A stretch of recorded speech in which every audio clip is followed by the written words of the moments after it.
tasteless, and all that other good stuff. I'm here. It seems like this is becoming a Saturday afternoon ritual before I start my shoot job. You know, the blue collar hero of the weirdos, the blue collar hero of the masses, giving you my not too late SmackDown recap, SmackDown thoughts on the BS that they give us week after week after week, in which I choose not to spend 3 hours in watching that Drek, but I spend about 45 minutes watching all the clips that are on the YouTube page of the USA Network. Last week, and especially the week before, but last week, I got into an adept conversation about who Randy Orton was talking to. Who Randy Orton, the voices that was in his head, who was pulling the strings, so to speak, who was manipulating his anger, who was Randy Orton talking to on the phone the last couple weeks, who has told Randy Orton to embrace the killer, to embrace the viper, to embrace the most dangerous man in wrestling. That's not Swerve Strickland. I had my thoughts. A lot of people were saying it was Cowboy Bob because they made a point to say that he had to remind Randy Orton that there was more than one royal family in wrestling. So a lot of people thought, well, you know, since the reveal is going to be in St. Louis, or matter of fact, before the reveal was going to be in St. Louis, but it has to be Cowboy Bob. I'm like, listen, process of elimination 20 years ago, Cowboy Bob was old. He's not in the state, nor does anybody want it to be Cowboy Bob. Then people was like, well, you know, it could be Ted DiBiase Jr., especially since he got acquitted. You know, maybe they could bring him back. You know, the link of legacy from the group from 2009 and 2010 with Randy Orton being the leader, Cody Rhodes, Ted DiBiase Jr. Yeah, they're going to bring Ted DiBiase Jr. back. Listen, for as much PR that WWE is trying to avoid, they wasn't going to bring Ted DiBiase. I know he got acquitted. They wasn't bringing him back fresh off acquittal. They wasn't doing that. Then, my personal choice was going to be Kevin Owens. Yeah, I wasn't expecting Kevin Owens to be cleared to wrestle and get physical, but the storyline that they've been going through it for the last couple years, especially concerning Cody, especially all his friends turning against him, made sense that Kevin Owens, former tag team partner of Randy Orton, also a person who turned against Cody Rhodes, that would be the person that was getting in Randy's ears, taking about, yo, you see the BS Cody be on? He did the same crap to me. He did it to you. Yo, get rid of that dude. So, do you know who is actually revealed to be the man, the voices in Randy Orton's head? Not a full-time wrestler. Not even a part-time wrestler. An announcer who's wrestled. An announcer who was yeeting so much the last 2 years that I think yeet came out his nose, came out any open office of Pat McAfee. Yes, Pat McAfee ended up being the reveal. And I'm like, really? Where's the connection? Where's the connection? In all the years that Pat McAfee has been affiliated with WWE, where is the connection between him and Randy Orton? If it was Gunther, I could understand that to a certain degree. If it was Jey Uso, I could definitely understand that to a certain degree. Where is the connection with Randy Orton? I don't hear nobody. So, last night, on SmackDown, the open SmackDown, Randy Orton gets in front of his St. Louis crowd and makes a feeble attempt to get the crowd against him, saying, yeah, that it's my home, but tell you the truth, it really isn't my home because my wife and my kids, those are the only people I care about. I didn't do it for all y'all. I did it for them. Which is a choice. Not saying it's a bad choice. I do it. Everything I do is for my family. So I get it. So when Cody Rhodes comes out in a three-piece suit, sans the sports jacket, and he comes out and they start boo, yay, boo, yay, boo, yay. When they start doing all that, guess who comes out from the crowd wearing an RKO Everybody t-shirt? Pat McAfee. Pat McAfee hasn't been seen on WWE TV since WrestlePalooza, which happened to be in Indianapolis, which happens to be his adopted home. He has not, you haven't heard a peep from him on WWE TV in 6 months. So he comes out and he commences to punt Cody Rhodes in the gonads. And then Randy Orton gets a chair, he gets a mic for Pat, and Pat goes on his diatribe talking about everything that's wrong with pro wrestling, everything that's wrong with the WWE is Cody Rhodes' fault. The reason why they haven't sold out WrestleMania as of yet is Cody Rhodes' fault. The reason why he speaks for the fan from the Attitude Era. The people who used to what, which technically wasn't the Attitude Era. Not really. The people who are used to, if you smell the most electrifying man, he speaks for all the lap fans. That the product that they're putting on, having five people going 45 minutes in matches that don't care, are the reason why the product is the way it is, and it's Cody Rhodes' fault. Are you out your effing mind? Are you out your effing mind? I'm just asking. I swear. Number one, you're literally telling people who spent hundreds to thousands of dollars in some cases to come see this dreck. That, oh yeah, by the way, thanks for your money. But yo, the stuff that you're seeing ain't nothing. Oh yeah, by the way, the biggest show that we have, 2-night extravaganza that's coming in 2 weeks, guess what? Guess what? If you bought a ticket, you're a dumbass. If you haven't bought a ticket, guess what?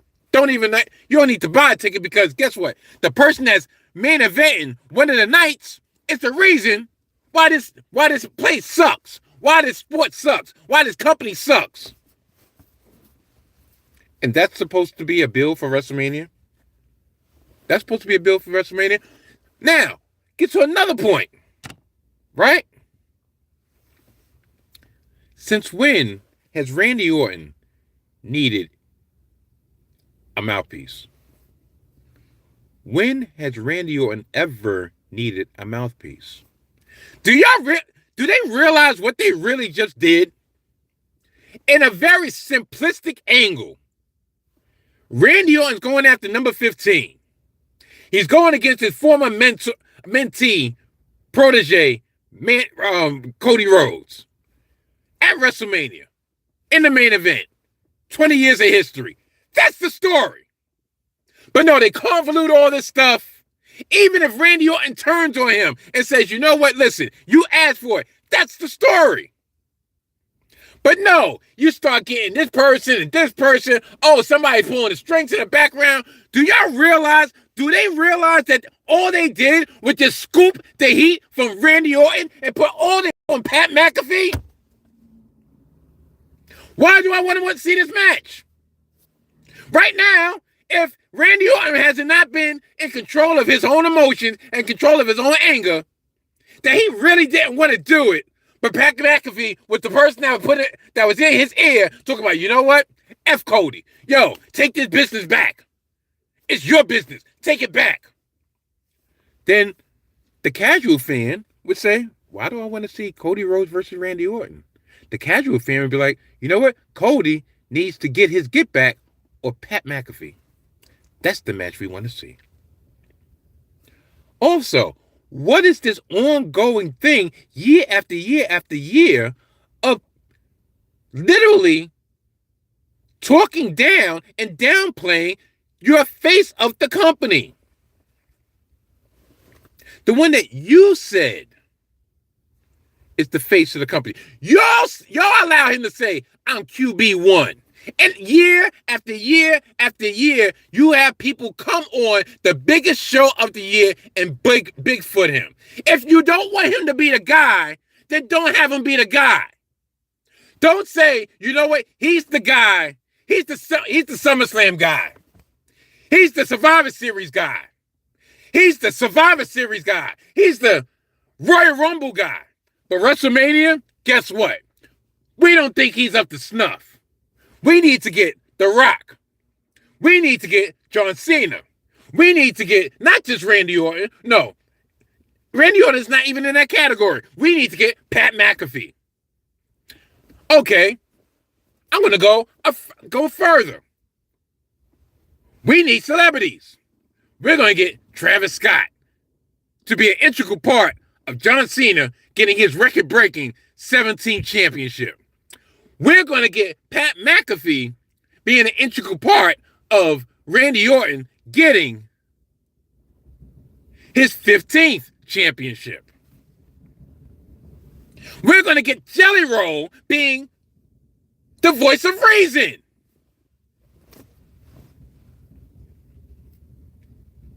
Why? I told myself I wasn't going to get myself worked up over this. But when I saw this, I'm laughing because I'm like, out of all the possibilities that they could have chosen, they chose Pat McAfee. And it's not even anything against Pat McAfee. It's against the company. Believe it or not, I'm not even going to say this is a Triple H move. Because I think report came out from Mike Johnson, a PW insider, something to that effect, that it came up from above, it came up from the top levels of TKO. So we're talking about Ari Emanuel, we're talking about Nick Khan, we're talking about Shapiro, because, oh my God, we haven't sold out tickets. We haven't sold out tickets that are $10,000, $15,000 in Vegas. Never mind the fact that people went to Vegas last year. And what show did they get? They got a crap show. So why? Why? Especially being the fact that y'all have not done anything to tell people that, guess what? This year's going to be different. Why are people going to be flocking out to Vegas for exorbitant prices for a slapped together show? In the matter of 5 weeks, they've taken 2 of their main events that were pretty much handed to them on a platter, as in story-wise. You have Roman and Punk. How many years of animosity? 13 years of animosity between those two. And you turned that into, one's a part-timer, the other guy's old. That's why we're going to fight. You have another story that's 15 years in the making, 16 years in the making. The mentor and the protege. The protege is now at the top of the heap, the top of the mountain, the pinnacle of the company. And the mentor wants to get his last ride. And he has to take out his protege to get it. Those are 2 stories that wrote itself. And what did y'all do? Y'all added BS. BS, I tell you. I'm still 50-50 on whether or not I am actually going to order WrestleMania. Meaning, am I going to download the ESPN app? I swear, if I wanted this live, part of me wants this live to be all about this stupidity that I saw last night. But when we talk about stupidity, let's talk about more. We have Trick Williams come to the ring. Whoop that trick!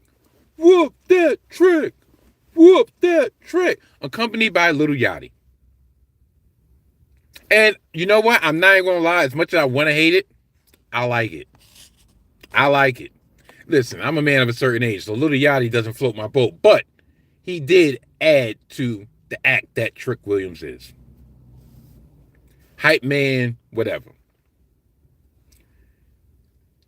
Trick getting in there, dressing down, dissing Sami Zayn, calling him Ginger Snap, Ginger Ale, Ginger Boy, Gingerbread. Listen, had me dying because it's hilarious. And then you have Melo come out, serious, saying like, listen, you stole my spot at WrestleMania, literally. I want a rematch now. I don't want to hear no excuses. Listen, all right, whatever.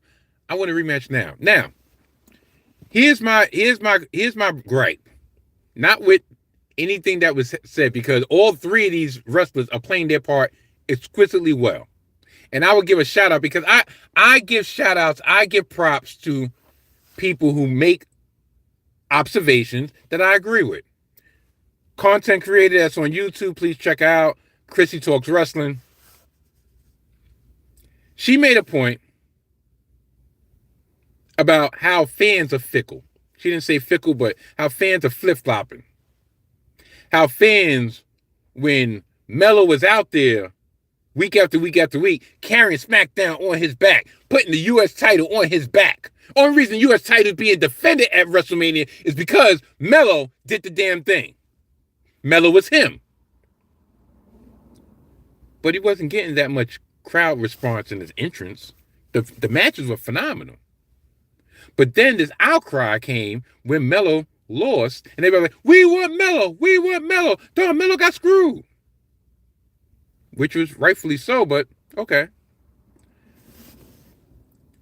Last night, out of those three people that was in that ring, you had Trick Willie, who's a bona fide star. If he's not in a main event at SummerSlam, by SummerSlam, they're dropping the ball.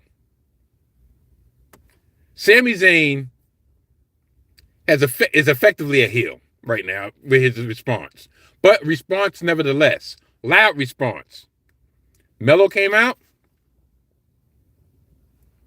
You heard that break that I just did? Silence. You know, a little, yeah, okay, Melo, yeah. A small "We Want Melo" chant came out when he prompted the crowd to do so. Do you not realize that the people in the back, the decision makers, well, at least the decision makers that are allowed to make decisions on this match, not Cody and Randy, that gives them ammunition to be like, well, you know, shoot, we was right in taking the title off of Melo and putting it on Sami, so Sami and Trick Willie can have that WrestleMania level match, because they're going to have WrestleMania level anticipation response from the crowd, engagement from the crowd. Right now, Melo, unfortunately, he lost again due to Sami Zayn taking advantage of the situation. Okay, I get it. Fine, I get it. But all these people in the last week that went online and said how bad Melo got treated, it's not correlating in what we see on TV. And that's not Melo's fault. That's your fault. That's our fault as a fan base. That's our fault, especially in the culture. We say what we want, and a lot of times our actions don't match our words. Our actions don't match our thumbs. Our actions don't match our voice.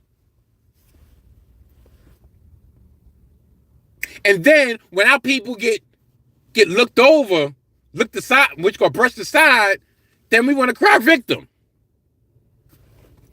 But those people in the crowd, maybe St. Louis is a fickle but regardless, do I really believe that Melo is going to miss WrestleMania? No, I don't. I don't believe it is. I believe somehow, some way, next week, he's going to be added to make that a triple threat. Now, unfortunately, they're probably going to have him on WrestleMania for a triple threat to make sure that Sammy or Trick doesn't have to take the pin. Melo gets his spot. Melo gets his WrestleMania moment. Trick or Sammy wins, and the other one doesn't have to do the job. At this point in time, can we ask for anything more? Can we ask for anything more? I don't know. But I've said it before. I've said it in private, and I'll say it again right now. Wrestling is in trouble. Not because of whatever Pat McAfee said, no. Wrestling is in trouble. AEW, they wrestle. We wrestle. We're the best wrestle. Okay, fine, great. The sport, the show, the culture of professional wrestling is in trouble. You want to know why? Because everybody's looking for what happened, what we need now. They're not looking toward the future. They're hot-shotting now. They don't care about next year. Damn sure they don't even care about what happens in SummerSlam. They don't care about what happens in the summer. We'll build it when we get there. It's almost like Field of Dreams. To a certain degree. Not really. But you're not setting up for the future. And I'm not talking about the future superstars. That's not what I'm referring to. What I'm referring to is this last bit before I get out of here, because I got a job to attend to. In the 80s, for Fair Foul, we had a Hulk Hogan.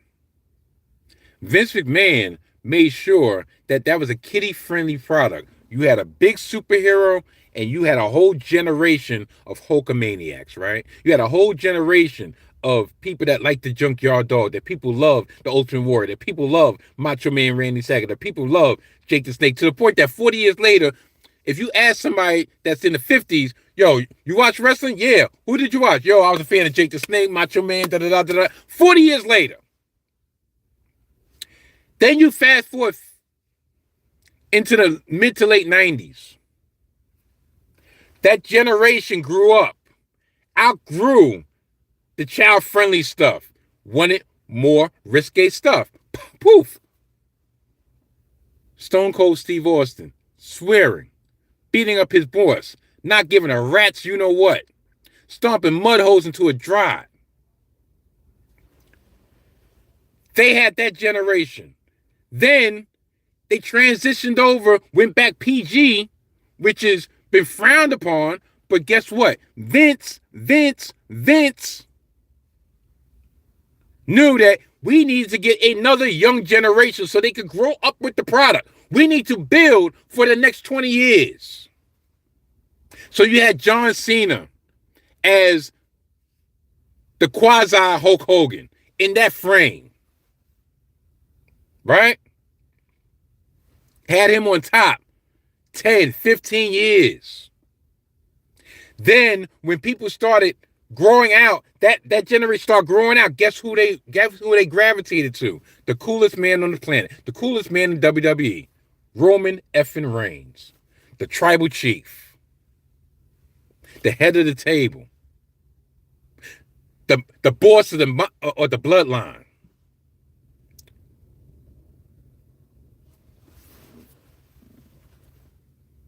What are they doing to literally have that next generation for the next 20 years?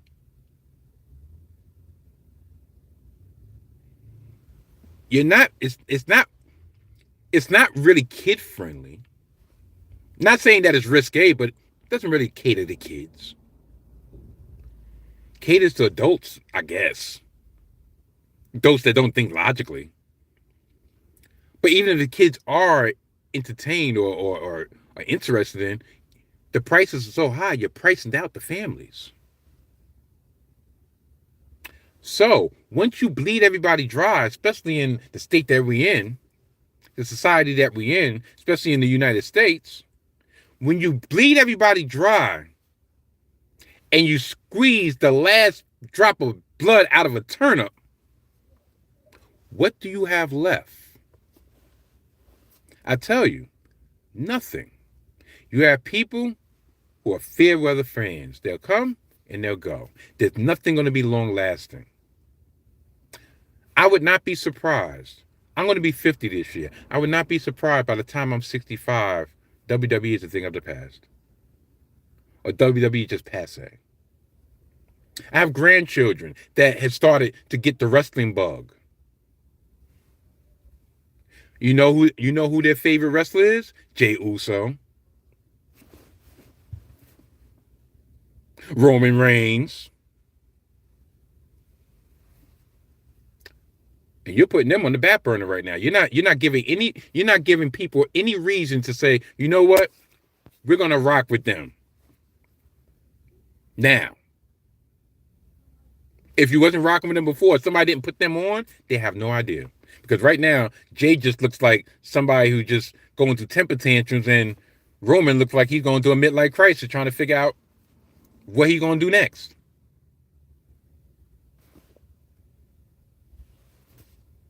It's a sad state of affairs. When this company gets sold to Saudi Arabia, and yeah, it's coming. It's coming. When this company gets sold to Saudi Arabia, and you have Super WrestleMania every year in Saudi Arabia at 1 o'clock in the afternoon, what then? What then? I don't know.